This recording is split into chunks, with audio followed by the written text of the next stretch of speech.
Welcome to the Slop Farm. Enjoy the video. You begin by confirming your TV type and that your VPN subscription supports it. Once done, choose a method. Install the provider app directly, configure your home router, or use Smart DNS. Make sure you have login details and a spare USB or phone for side loading if needed.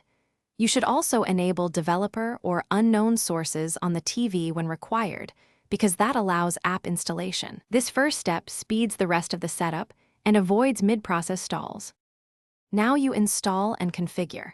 If using the TV app, download or sideload the APK, open it and sign in. Once signed in, pick a server location optimized for streaming or low latency and enable security features like kill switch or DNS leak protection. If using a router, log into the router UI, paste provider config, or use OpenVPN/WireGuard details, then save and reboot. For Smart DNS, add the provider's DNS entries to the TV network settings, then restart network. You finish by testing and confirming the connection.